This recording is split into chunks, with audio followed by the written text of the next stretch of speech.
World cup 2023 के league मुकाबलों में दमदार प्रदर्शन करने वाली भारतीय टीम विजय रथ पर सवार थी जब तक फाइनल का मुकाबला नहीं खेला गया था। लेकिन ऑस्ट्रेलिया के सामने फाइनल के मुकाबले में फिसड्डी साबित हुई भारतीय टीम। वर्ल्ड कप 2023 का अंत हो चुका है और भारतीय टीम अपने अगले सीरीज की तैयारियों में भी जुट चुकी है, जहां इसी महीने से भारत और ऑस्ट्रेलिया के बीच 5 मैचों के T20 सीरीज खेली जानी है, जिसके लिए BCCI ने वर्ल्ड कप 2023 के फाइनल में मिली हार के बाद 16 सदस्यों की नई भारतीय टीम का ऐलान इस T20 सीरीज के लिए कर दिया है, जहां इस स्क्वाड से भारतीय कप्तान रोहित शर्मा, विराट कोहली और KL राहुल समेत 10 बड़े सीनियर खिलाड़ियों को बाहर कर हर किसी को चौंका दिया है। तो वहीं इस वर्ल्ड कप में सबसे ज्यादा विकेट लेने वाले मोहम्मद शमी और जसप्रीत बुमराह जैसे गेंदबाजों पर भी गिरी है गाज। तो वर्ल्ड क्रिकेट के नंबर 1 ओपनर बल्लेबाज शुभमन गिल तक को इस स्क्वाड में शामिल नहीं किया गया है। ऐसे में इस 16 सदस्यों के स्क्वाड में रिंकू सिंह, ऋतुराज गायकवाड़ समेत 10 धाकड़ युवा खिलाड़ियों को इस स्क्वाड में शामिल कर BCCI ने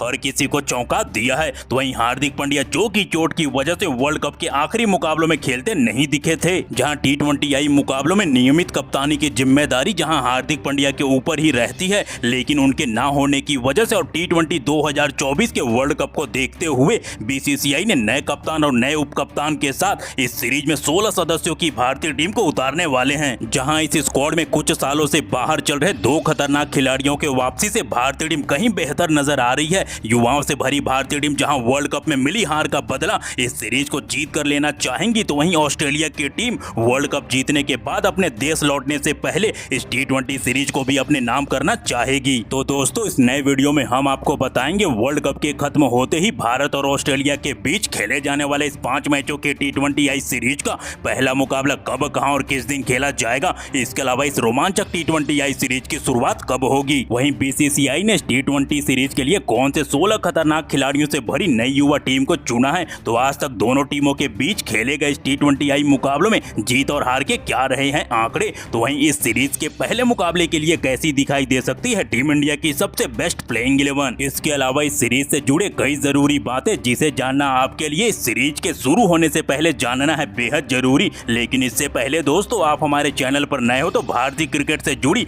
हर छोटी बड़ी जानकारी से जुड़े रहने के लिए अपने इस क्रिकेट चैनल क्रिकेट क्लासरूम को सब्सक्राइब, दिल से इस वीडियो को एक लाइक और वीडियो को शेयर जरूर करें। तो बिना देर किए बढ़ते हैं वीडियो में फटाफट आगे। अब अगर इस 5 मैचों के T20I सीरीज के लिए रोहित शर्मा और हार्दिक पांड्या के ना होने पर किसे बनाया गया है नया कप्तान और उप कप्तान की बात करें, तो इस सीरीज में हमको जहां सूर्य कुमार यादव कप्तानी तो ऋतुराज गायकवाड़ उप कप्तानी करते दिखेंगे। ऐसे में इन दोनों के ऊपर दोहरी जिम्मेदारी होने वाली है इस सीरीज में। वैसे दोस्तों, आप कमेंट कर बताओ सूर्य कुमार यादव, हार्दिक पांड्या और रोहित शर्मा में ज्यादा बेहतर कप्तान T20I मुकाबलों का है कौन। वहीं भारत और ऑस्ट्रेलिया के बीच खेले जाने वाले 5 मैचों के T20I सीरीज का पहला मुकाबला इसी महीने यानी कि 23 नवंबर को विशाखापट्टनम में, तो दूसरा T20I का मुकाबला तिरुवनंतपुरम में, वहीं तीसरा T20I का मुकाबला गुवाहाटी में, तो चौथा T20I का मुकाबला नागपुर में, तो वहीं 5वां और आखिरी T20I का मुकाबला बेंगलोर में खेला जाएगा। ये सारे ही मुकाबले हमको भारतीय समय अनुसार शाम 7:30 बजे से देखने मिलेंगे।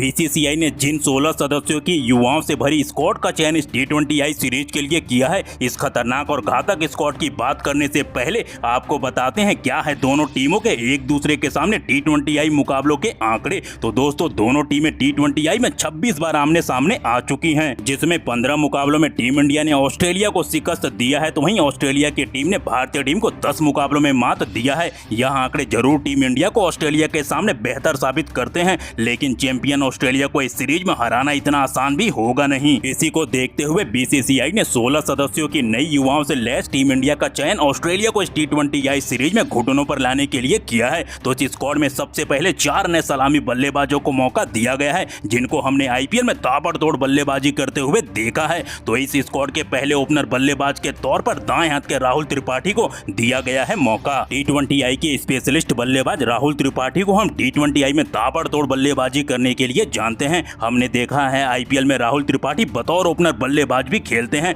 अब देखना होगा इस सीरीज में कितने खरे उतरते हैं राहुल त्रिपाठी। वहीं इस स्क्वाड में दूसरे सलामी बल्लेबाज के तौर पर बाएं हाथ के धाकड़ बल्लेबाज यशस्वी जायसवाल को मौका दिया है। हाल ही में यशस्वी जायसवाल ने एशियन गेम के फाइनल मुकाबले में बड़ा शतक जड़कर आ रहे हैं। वहीं अब तक 8 T20I के मुकाबले खेलते हुए लगभग 40 के औसत से बेहतरीन 250 रन बनाए हैं। वहीं इस स्क्वाड में तीसरे सलामी बल्लेबाज के तौर पर भारतीय टीम के बने नए उप कप्तान ऋतुराज गायकवाड़ को मौका दिया गया है। ऋतुराज गायकवाड़ को ज्यादा T20I मुकाबले खेलने का अनुभव तो नहीं है, लेकिन अभी एशियन गेम में बतौर ओपनर बल्लेबाज बेहतरीन बल्लेबाजी की थी। तो वहीं टीम इंडिया को गोल्ड मेडल भी अपनी कप्तानी में जितवाया था। वहीं 14 T20I के मुकाबले खेलते हुए ऋतुराज गायकवाड़ के बल्ले से लगभग 300 रन निकले हैं। इस स्क्वाड में चौथे और आखिरी सलामी बल्लेबाज के तौर पर बाएं हाथ के विस्फोटक बल्लेबाज ईशान किशन को मौका दिया है। ईशान किशन को हम सब पावर प्ले में अटैकिंग बल्लेबाजी करने के लिए जानते हैं। वहीं ईशान किशन की अगर हम T20I मुकाबलों के आंकड़ों की बात करें तो ईशान किशन ने 29 T20I के मुकाबले खेलते हुए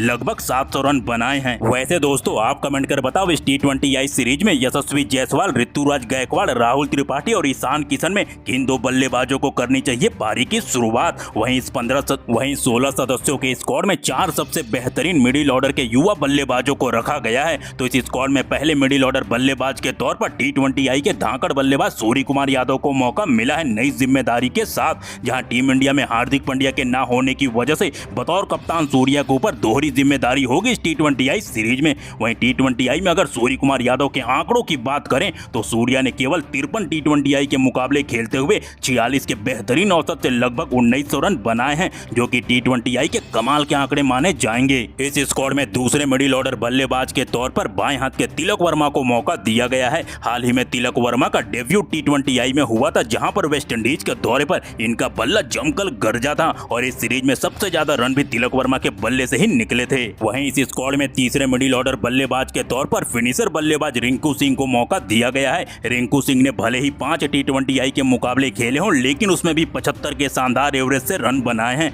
हमने IPL में देखा है रिंकू सिंह की ताबड़तोड़ बल्लेबाजी। यहां तक कि रिंकू सिंह ने अपने पहले T20I के डेब्यू मुकाबले में शानदार बल्लेबाजी कर मैन ऑफ द मैच भी चुने गए थे आयरलैंड दौरे पर। वहीं इस स्क्वाड में चौथे और आखिरी मिडिल ऑर्डर बल्लेबाज के तौर पर विकेट कीपर बल्लेबाज संजू सैमसन को टीम इंडिया में वापसी हुई है। संजू सैमसन के आंकड़े T20I में उतने बेहतर हैं नहीं जिस कद के संजू सैमसन बल्लेबाज हैं। तो इस सीरीज में संजू सैमसन के पास अच्छा प्रदर्शन करने का काफी ज्यादा दबाव होगा आगे आने वाली T20I सीरीज में अपनी जगह पक्की करने के लिए। वहीं 16 सदस्यों के स्क्वाड में 3 बेहतरीन ऑलराउंडरों को इस स्क्वाड में रखा गया है, जो कि अपनी बल्लेबाजी और गेंदबाजी के दम पर किसी भी हारे हुए मुकाबले का नतीजा बदल देने का दमखम रखते हैं। तो इस स्क्वाड में पहले ऑलराउंडर खिलाड़ी के तौर पर शार्दुल ठाकुर को दिया गया है मौका। शार्दुल ठाकुर को हम बल्ले और गेंद दोनों से ही धमाल मचाने के लिए जानते हैं, जहां पर शार्दुल ठाकुर के अगर T20I मुकाबलों के आंकड़ों की बात करें तो 25 T20I के मुकाबले खेलते हुए 33 विकेट लेकर अपनी बल्लेबाजी की भी कई मौके पर जौहर दिखाया है शार्दुल ठाकुर ने। वहीं इस स्क्वाड में दूसरे ऑलराउंडर खिलाड़ी के तौर पर बाएं हाथ के अक्षर पटेल को दिया गया है मौका। अक्षर पटेल ने बीते 1 साल के अंदर जिस लय में बल्लेबाजी और गेंदबाजी की है, उसके बावजूद भी इनको खेलने के काफी कम ही मौके मिलते हैं भारतीय टीम में। वहीं T20I में काफी कम मुकाबले खेलते हुए 40 से ज्यादा विकेट लेते हुए बल्ले से भी कई बेहतरीन पारी खेली है अक्षर पटेल ने। इस स्क्वाड में तीसरे ऑलराउंडर के तौर पर बाएं हाथ के वेंकटेश अय्यर को दिया गया है मौका। हालांकि इनका T20I मुकाबलों में आंकड़े संतुष्ट करने वाले हैं नहीं, लेकिन हमने इनको IPL में देखा है किस अंदाज में ताबड़तोड़ क्रिकेट खेलते हैं। वहीं जरूरत पड़ने पर बतौर ओपनर बल्लेबाजी भी कर सकते हैं वेंकटेश अय्यर। वहीं अब अगर 16 सदस्यों के स्क्वाड में गेंदबाजी की बात करें तो इस स्क्वाड में 6 गेंदबाजों को दिया गया है मौका, जो कि किसी भी टीम के टॉप ऑर्डर बल्लेबाजी क्रम को तहस नहस कर देने का दमखम रखते हैं। तो इस स्क्वाड में पहले तेज गेंदबाज के तौर पर भुवनेश्वर कुमार को दिया गया है मौका। जहां भुवनेश्वर कुमार को पूरे 2 साल के बाद टीम इंडिया के T20I स्क्वाड में शामिल किया गया है। भुवनेश्वर कुमार ने T20I में अपनी बेहतरीन स्विंग गेंदबाजी से 90 विकेट निकाले हैं। अब देखना होगा भुवनेश्वर कुमार इस मिले मौके का कितना ज्यादा फायदा उठा सकते हैं इस T20I सीरीज में। इस स्क्वाड में दूसरे गेंदबाज के तौर पर लेग स्पिनर यजुवेंद्र चहल को दिया गया है मौका। यजुवेंद्र चहल बतौर लेग स्पिनर भारतीय टीम के सबसे बड़े विकेट टेकर गेंदबाज रहे हैं T20I मुकाबलों में। वहीं चहल ने T20I मुकाबलों में 96 विकेट लेकर बेहतरीन गेंदबाजी की है। इस स्क्वाड में तीसरे गेंदबाज के तौर पर तेज गेंदबाज मुकेश कुमार को किया गया है शामिल। पिछले T20I सीरीज में वेस्टइंडीज के सामने डेब्यू करने वाले मुकेश कुमार ने अच्छी गेंदबाजी की थी। मुकेश कुमार T20I में डेथ ओवरों की घातक गेंदबाजी करने के लिए जाने जाते हैं। तो वहीं अब तक केवल 5 T20I के मुकाबले खेलने वाले मुकेश कुमार ने 3 विकेट लिए हैं। इस स्क्वाड में चौथे गेंदबाज के तौर पर बाएं हाथ के T20 स्पेशलिस्ट गेंदबाज अर्शदीप सिंह खेलेंगे। अर्शदीप सिंह के आंकड़े T20I मुकाबले में चौंका देने वाले हैं, जिस वजह से अर्शदीप सिंह इस फॉर्मेट में टीम इंडिया के सबसे खतरनाक गेंदबाजों में से एक माने जाते हैं, क्योंकि अर्शदीप सिंह ने काफी कम मुकाबले खेलते हुए 54 विकेट लेकर कमाल की गेंदबाजी की है T20I मुकाबलों में। इस स्क्वाड में 5वें गेंदबाज के तौर पर भारतीय टीम के स्पीड के किंग उमरान मलिक खेलेंगे। उमरान मलिक अपनी तेज तरार गेंदबाजी करने के लिए जाने जाते हैं। उमरान मलिक वर्तमान समय में टीम इंडिया के सबसे तेज गति से गेंदबाजी करने वाले गेंदबाज हैं, जो कि अपनी तेज गति से बल्लेबाजों को परेशान करते हुए 11 विकेट T20I मुकाबलों में निकाल चुके हैं। वहीं इस स्क्वाड में छठवें और आखिरी गेंदबाज के तौर पर स्पिनर वरुण चक्रवर्ती को दिया गया है मौका। वरुण चक्रवर्ती ने केवल 2 ही T20I के मुकाबले खेले हैं, जिसमें अपनी गेंदबाजी से बल्लेबाजों को काफी ज्यादा परेशान करते हुए 2 विकेट भी लिए हैं। वैसे दोस्तों आप बताओ, युवाओं से भरी 16 सदस्यों की यह भारतीय टीम ऑस्ट्रेलिया से वर्ल्ड कप में मिले फाइनल के हार का बदला ले सकती है या फिर नहीं? वहीं इसके अलावा और किस खिलाड़ी को BCCI को इस स्कोर में देना चाहिए था मौका?